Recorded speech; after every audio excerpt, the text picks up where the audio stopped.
The air in the United States Senate chamber was a physical think-hold, still and heavy with the scent of old paper, worn leather, and the metallic tang of unvented ambition. It was a cathedral of compromise and conflict, and on this late Tuesday afternoon, it felt more like an arena. Senator Anya Sharma sat at her designated desk, a small island of dark mahogany in a sea of identical desks. She felt the chill, not from the aggressive air conditioning, but from the marrow of her bones.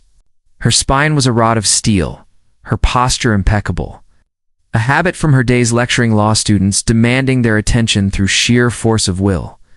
But inside, a frantic hummingbird beat against her ribs. She kept her hands clasped on the desk before her, her knuckles white, betraying the calm facade of her face. Her gaze was fixed on the rostrum, where the clerks were preparing for the final vote. Their movements slow and deliberate, a ritual as old as the Republic. Across the aisle, a universe away, sat Senator Marcus Thorne. He was her opposite in every conceivable way. Where Sharma was compact, intense, a coiled spring of intellectual energy, Thorne was languid, almost casually draped in his seat. A picture of patrician ease. He was younger, with a face that seemed sculpted for campaign posters. And he possessed a stillness that was not calm, but predatory. He wasn't looking at the rostrum. His gaze, a cool, dismissive blue, was locked on her. He held a pen between his long fingers, not writing, but slowly, almost imperceptibly, rolling it back and forth. It was a gesture of supreme confidence, of a man who believed the outcome was preordained. Not by the numbers on the tally board, but by the fundamental laws of nature and economics, as he understood them. He saw her as an aberration, a well-meaning but dangerously misguided force, tempting to bend the arc of history against its natural course. The object of their silent war was a piece of legislation known officially as S-1781. But to the nation, it was simply the Fair Share Act. The name was Sharma's creation, a piece of branding genius that had infuriated Thorne and his allies from the moment it was conceived. It was a bill that did one monumental thing. It proposed to roll back 3 decades of corporate tax cuts, raising the statutory rate by a margin that would pour hundreds of billions of dollars into the federal coffers. Sharma's floor speeches, which had become legendary in their ferocity and detail, had painted vivid pictures of what that money could do. Shore up Social Security, fund universal pre-kindergarten, rebuild crumbling bridges and roads, invest in green energy, spoke of a renewed social contract, a nation investing in its own people. Thorne, in his rebuttals, had painted a different picture, an apocalyptic one. He spoke of capital flight, of American corporations fleeing to Ireland, or Singapore, of shuttered factories and hollowed-out towns. He didn't raise his voice. He spoke with a sorrowful gravity, framing the act not as a policy debate, but as an existential threat to American competitiveness, an act of economic self-immolation on the altar of progressive idealism. He was the self-proclaimed defender of the engine of prosperity, the guardian of the free market against the encroachments of a naive and grasping state. Their conflict had transcended the chamber. It had become the nation's drama, played out nightly on cable news. Sharma, the daughter of immigrants, the Harvard law professor, the tireless consumer advocate. Thorne, the scion of a powerful political family, the constitutional scholar, the new voice of a muscular, nationalist conservatism. Wow. They were 2 poles of a fractured America. And this vote was the fulcrum on which the country's future seemed to pivot. The chamber fell into a deeper hush as the vice president, Roll, as president of the Senate, signaled the beginning of the roll call. The clerk began to read the names, his voice a monotone drone that did little to mask the crackling tension. Sharma closed her eyes for a brief second, not in prayer, but in focus. She pictured the faces of people she had met in town halls in Massachusetts, the single mother working 2 jobs, the retired steel worker whose pension was a pittance, the young graduate drowning in student debt. They were her fuel, the silent constituents to whom she had pledged this fight. The names droned on. Mr. Bennett, Mr. Blumenthal, I. The eyes were racking up as expected. Sharma's staff, led by her fiercely loyal chief of staff, A young man named Ben, who looked as if he hadn't slept in a month, had whipped the votes with military precision. They had cajoled, bargained, and horse-traded for weeks, securing commitments, firming up wavering allies. The math was supposed to work. It was supposed to be 50-50, with the vice president casting the tie-breaking vote. Supposed to be then. Came the first tremor. A moderate from a swing state, a man who had given Sharma his personal assurance less than 24 hours ago, voted nay. Low murmur rippled through the Democratic side of the aisle. Sharma's eyes snapped open. She didn't turn to look at the man. She didn't grant him that. She felt Ben standing against the back wall, physically flinch. Across the aisle, Thorne's pen stopped rolling. He allowed a small, almost imperceptible smile to touch his lips. He had known. The thought shot through Sharma's mind like a shard of ice. This wasn't a last-minute change of heart. It was a planned betrayal.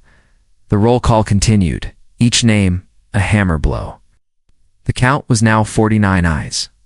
The nays were at 50. There was one vote left, a senator from a rural state who was famously unpredictable. A man who prided himself on his independence. He was the last domino.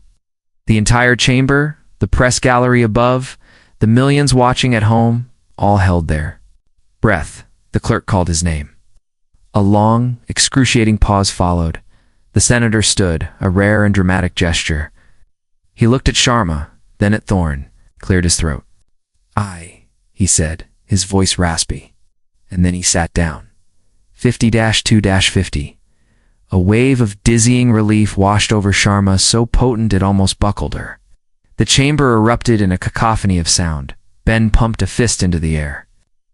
The vice president calmly called for order, a formality. She smiled briefly, a glance in Sharma's direction, and announced her vote. On the vote, the ayes are 51, the nays are 50, the bill is passed. The gavel fell. It was done. Sharma allowed herself a single, deep, shuddering exhale. She felt the eyes of her colleagues on her, some smiling, some offering a thumbs up. Die. She nodded, her face a mask of composed gratitude. She rose, gathered her papers, and walked out of the chamber, deliberately avoiding looking at Marcus Thorne. But she could feel his stare on her back, cold and sharp. The legislative victory was hers, but she knew with a certainty that chilled her to the bone that the war had just begun. The glare of the television cameras in the Capitol corridors was blinding. Microphones and smartphones were thrust in her face. The questions came in a chaotic torrent. Sharma navigated the scrum with practiced ease, offering a brief, resolute statement about fulfilling a promise to the American people. She projected strength, but inside, the adrenaline was beginning to curdle into a profound exhaustion. She saw Ben holding off a flanking maneuver by a persistent reporter and gave him a small nod. They made it to the relative sanctuary of a service elevator. As the doors slid shut, the noise was abruptly cut off, replaced by the low hum of the machinery. Sharma leaned against the wall, her head tilted back, her eyes closed. "He knew about Henderson," Ben said, his voice tight with anger. He didn't need to elaborate. Senator Henderson was the one who had flipped. Thorne must have promised him the chairmanship of the Agriculture Committee. It's the only thing he's ever wanted. Sharma opened her eyes. They were tired, but they burned with a familiar fire. "It doesn't matter how we got here. Ben, we're here. The law is the law." But she knew it wasn't that simple. A law was only as real as its implementation. And the forces she had just defeated in the legislature were already regrouping for the next phase of the battle. That phase began less than 12 hours later. From a sterile, sun-drenched boardroom overlooking the shimmering expanse of Silicon Valley, Julian Croft, the CEO of Ethelred Technologies, declared war. Ethelred was a behemoth, a global titan of software and cloud computing, a company whose market capitalization rivaled the GDP of a small nation. Croft, a man who favored minimalist black turtlenecks and spoke in the messianic language of disruption and innovation, appeared on every major business network. He wasn't loud or angry. He was something far more dangerous, disappointed. He spoke of the Fair Share Act as a tragedy, a punitive assault on the American dream, he announced with a placid certainty. that Ethelred Technologies would be leading a coalition of businesses in a legal challenge to the law's constitutionality, and they would be taking it, he promised, all the way to the Supreme Court. His chosen general for this war was Benjamin Callaway. A legendary litigator from a white-shoe DC firm, Callaway was the opposite of Croft, where Croft sold a vision of the future. Callaway operated in the arcane, dusty world of precedent and constitutional theory. He was a creature of the court, a man who could sculpt arguments of such elegance and precision that they could make the most radical propositions seem like common sense. His firm's press release was a masterpiece of restrained aggression. It argued that the Fair Share Act was not a tax, but an unconstitutional taking of private property under the Fifth Amendment and a violation of the Commerce Clause. It's an overreach of federal power so egregious it threatened the very foundation of the free enterprise system. In Washington, the news landed like a grenade. At the Department of Justice, the assignment to defend the law fell to Lena Petrova. Petrova was a career attorney in the civil division, a lawyer's lawyer. She was the daughter of Ukrainian immigrants who had fled the Soviet Union, and she possessed a deep, unshakable belief in the power of the American government to be a force for good. Her office was not a sun-drenched boardroom. It was a cramped government tissue space piled high with legal briefs and binders, smelling of stale coffee and relentless work. When her superior gave her the case, he did so with a grimace. "This is the big one, Lena," he had said. "Don't screw it up." Petrova's first call was to Senator Sharma's office. Their first meeting took place not in a formal conference room, but in the Library of Congress, at Sharma's suggestion. They sat at a heavy oak table in a quiet alcove, surrounded by towering shelves of books, the collective memory of the nation. The setting was symbolic. Sharma wanted to frame this not as a political squabble, but as a defense of a century of established legal and economic precedent. "They're not arguing the numbers," Sharma said, her voice a low, intense whisper. She had her own copy of Callaway's preliminary filing, and its margins were filled with her sharp, angry handwriting.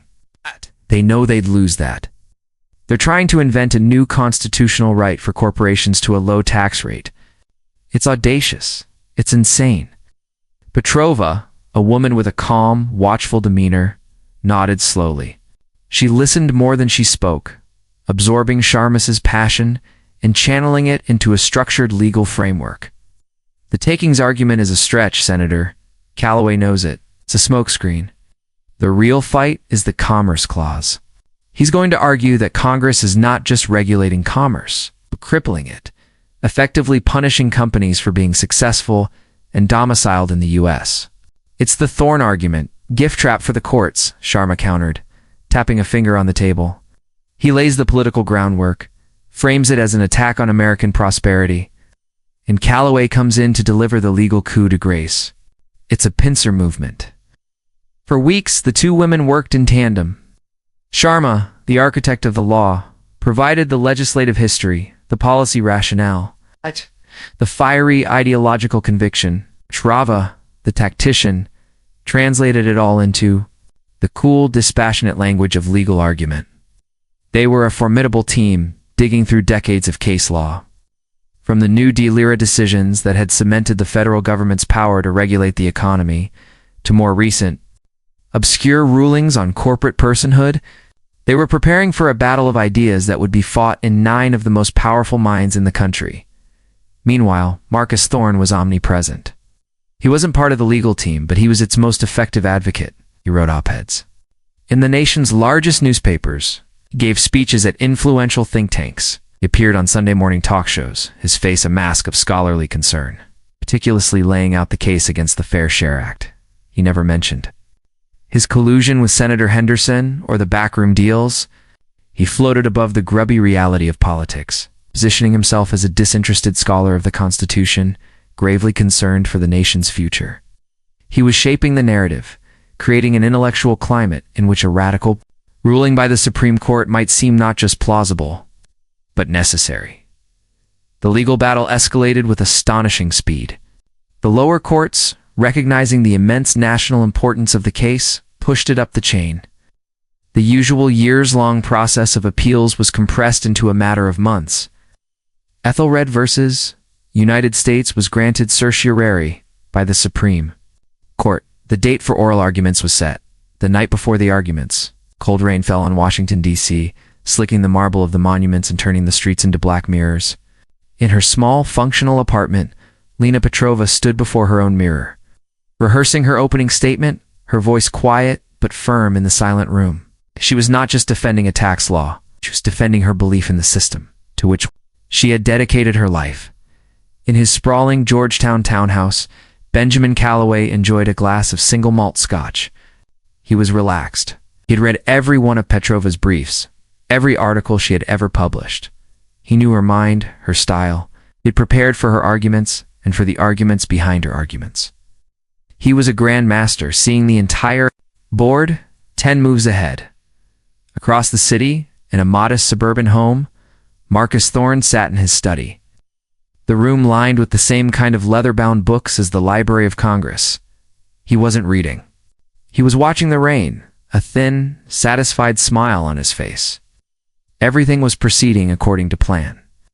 The forces he had set in motion were converging on the highest court in the land, and in her Senate office. Long after her staff had gone, home Anya Sharma sat at her desk, the city lights twinkling through the rain-streaked window. The room was dark, save for the green glow of a single desk lamp. On the desk lay a photograph of the people from her town halls. She was not a lawyer in this fight. She was a client, a spectator. She had built the ship, but its fate was now in the hands of others, to be decided in a sanctum where her voice could not reach. The feeling of powerlessness was anathema to her, a physical torment. She had won the political battle, but in the hushed marble halls of the Supreme Court, politics was supposed to be irrelevant. She knew better than anyone that this was a lie. The court was political. It was the final, most consequential political battleground of all.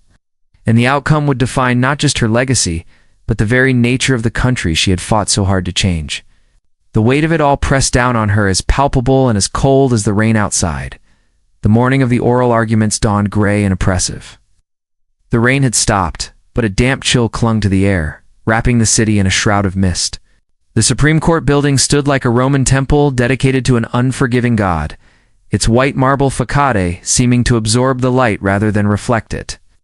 A line of spectators, a mix of anxious law students, seasoned court watchers, and ordinary citizens caught up in the drama, had been forming since before sunrise. The press corps was a swarm of black coats and cameras, a nervous, buzzing hive gathered at the base of the grand steps. Inside, the atmosphere was even more charged, the air thick with a reverence that bordered on fear. The great hall, with its towering columns and busts of former chief justices, was a gauntlet of hushed whispers and solemn faces. Anya Sharma arrived early, alone. She had declined Ben's offer to accompany her. This was something she needed too, faced by herself. She wore a simple, dark blue suit, an armor of professional anonymity. She found a seat in the public section, just another face in the crowd. But she was not. Every line of the case file was seared into her memory. Every potential question from the justices, every possible answer from the advocates, had been debated. And war-gamed in her mind for weeks, Marcus Thorne arrived moments later, flanked by 2 young, impeccably dressed aides. He did not take a seat in the public gallery. He was an officer of the court, member of the Supreme Court Bar, and he took his place in the special section reserved for them. It was a small but significant distinction, a display of his status, his belonging in this rarefied world. He saw Sharma across the room. He did not smile or nod, simply met her gaze for a brief, cold moment, an acknowledgement of their shared presence at the nexus of their conflict. Before turning his attention to the bench, Lena Petrova and Benjamin Calloway sat at their respective tables, separated by a few feet of wooden floor that felt like a chasm.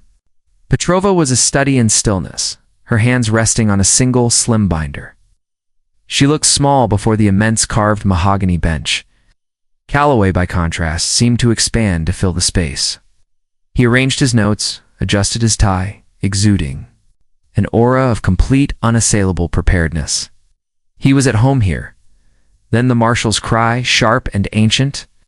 Oh yes, oh yes, O-Y-E-Z, ... The 9 justices emerged from behind the heavy velvet curtains, black-robed figures ascending to their seats.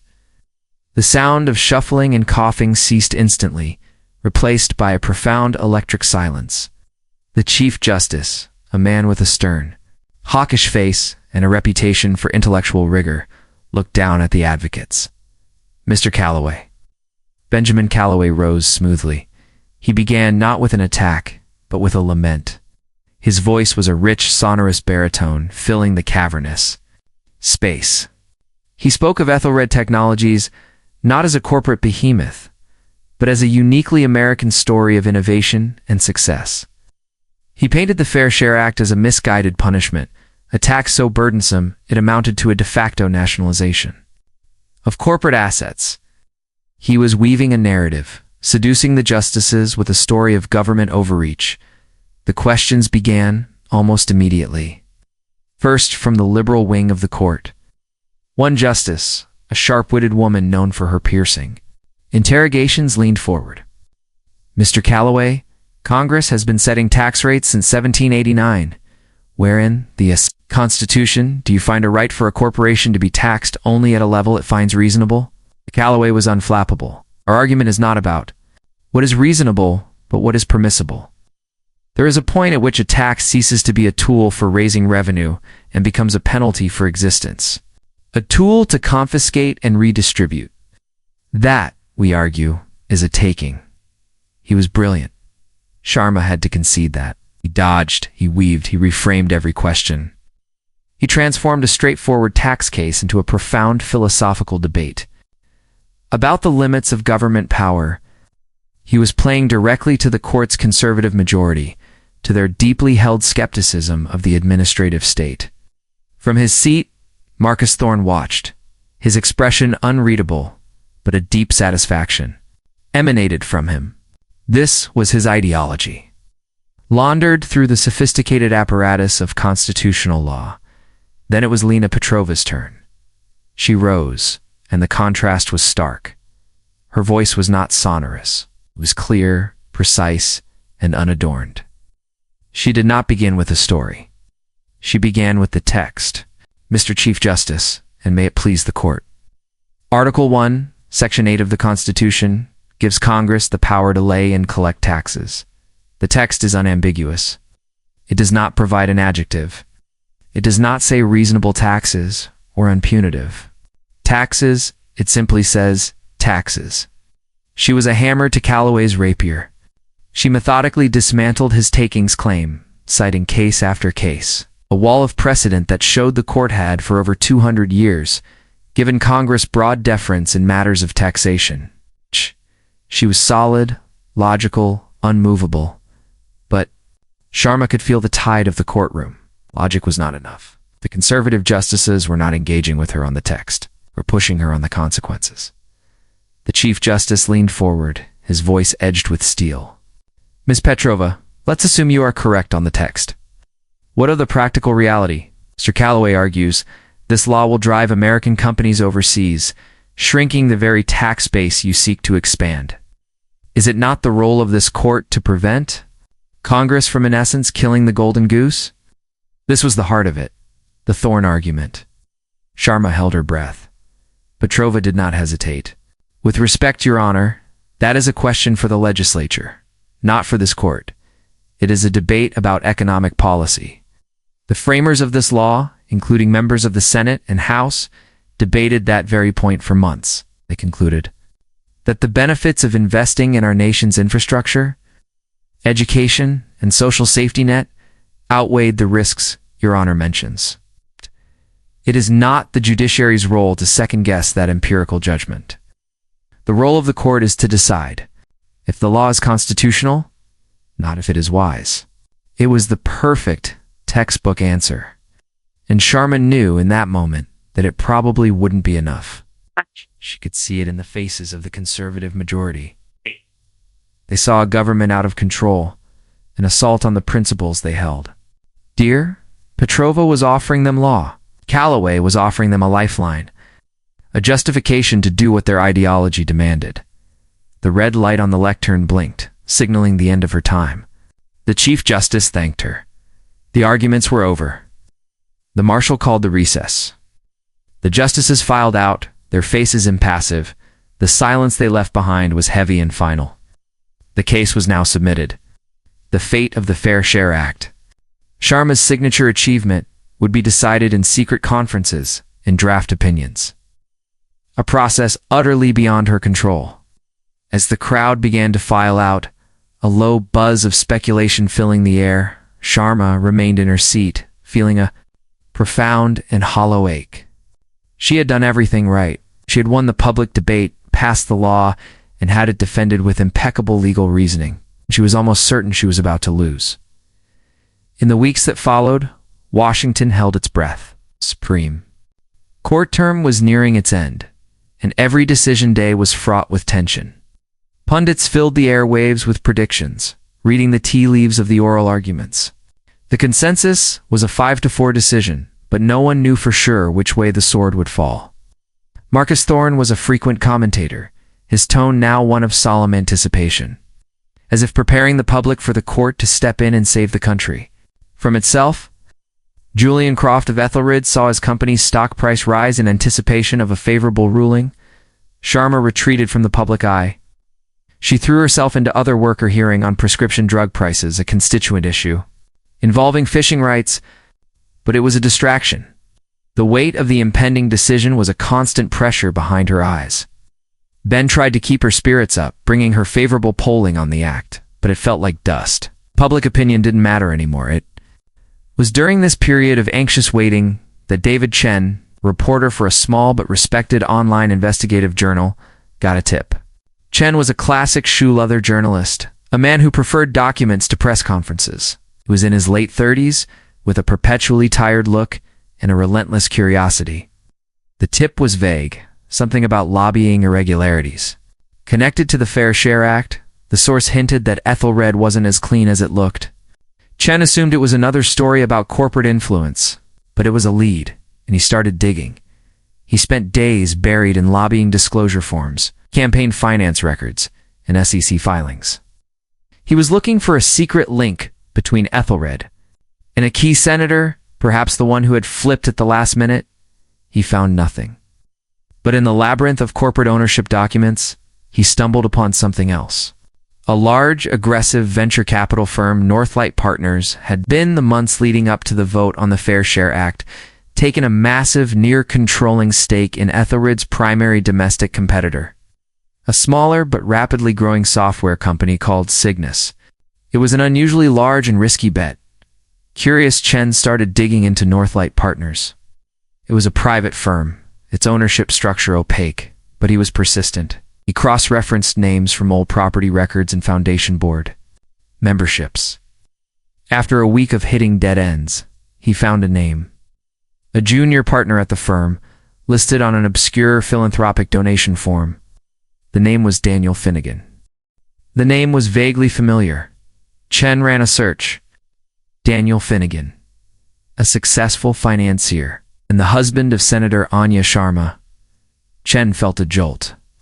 The kind a reporter feels when they realize they are on the edge of something enormous. It could be a coincidence. Finnegan was one of several partners. But it was too big to ignore. He started digging deeper, using sources to pull sealed partnership agreements. The work was slow, painstaking. He felt like he was assembling a bomb in his quiet apartment, piece by piece. He found what he was looking for in a complex capital allocation document. Daniel Finnegan wasn't just a partner. He was the managing partner for the fund that it acquired, the Cygnus stake. His personal compensation was directly tied to the performance of that acquisition. It was his signature on the wire transfer authorization. The final piece clicked into place. Chen sat back in his chair. The documents spread across his desk. The implications were staggering, a picture of breathtaking hypocrisy. The Fair Share Act, which Senator Sharma had championed as a moral crusade for the common good, would have a devastating effect on Ethelred Technologies, the market leader. It would slash their post-tax profits, limit their ability to reinvest, and make them vulnerable. And who stood to gain the most from Ethelred's stumble? its primary competitor, Cygnus, a company in which Sharma's own husband, through his firm, had just placed a multi-billion-dollar bet. The law wasn't just a public policy initiative. It was a targeted weapon that would cripple one company, allowing another one in which her family had a massive financial interest to conquer the market. Her entire crusade, her speeches about the little guy, her righteous anger at corporate greed was all tainted, transformed from a noble fight into what could be framed as the single greatest act of insider trading in American political history. Chen sat in silence for a long time, the weight of what he had uncovered settling on him. He checked his work, then checked it again. There was no other explanation. The timeline, the money, the players, it all fit. He had the story of a lifetime. Story that would destroy one of the most respected figures in American politics. On the last day of the Supreme Court's term, the decision in Ethelred versus United States was announced. The news rippled through Washington like a shockwave. It was 5-4, but not in the way anyone had expected. The Chief Justice, the stern conservative, had sided with the liberal wing. He had voted to uphold the law. His majority opinion was a masterclass in judicial restraint. While he personally harbored grave doubts about the wisdom of the Fair Share Act, he wrote, "It was not the court's place to substitute its own economic theories for those of the elected legislature. The law, however unwise, was a valid exercise of Congress's taxing power, was constitutional. The victory was stunning, absolute, in her office." Anya Sharma watched the news on TV, her staff erupting in cheers and joyful tears around her. Ben hugged her, his face beaming. "You did it, Senator," he said, his voice thick with emotion. "You actually did it." For the first time in months, Sharma felt the crushing weight lift. A broad, genuine smile spread across her face. She saw the Chiron on the screen, Sharma's Fair Share Act upheld. Legacy was secure. She had faced down the most powerful corporate and political forces in the country, and she had won. Her personal cell phone, sitting on the corner of her desk, buzzed. It was a news alert notification.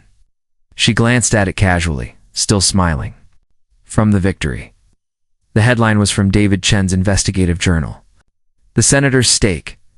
How Anya Sharma's family stands to make billions from the tax law she championed. Sharma's smile froze, then collapsed. The color drained from her face. The sounds of celebration in her office seemed to fade into a distant roar. She clicked the link, her hand trembling. Her eyes scanned the first few paragraphs detailing Northlight Partners, the Cygnus acquisition, her husband's role, the meticulous, undeniable facts. The phone slipped from her fingers and clattered onto the desk. She looked up, her gaze unfocused. On the television screen across the room, her own face was being shown, a file photo of her looking determined and righteous. The Chiron beneath it still celebrated her historic victory. In the reflection on the dark screen of her phone, she could see her own face, a mask of utter devastation and ruin. She had won. She had everything she had ever fought for. And in the same instant, she had lost it all. The chamber of her victory had become the antechamber of her disgrace, leaving only the silent, unanswerable question of what good is a law built upon a lie.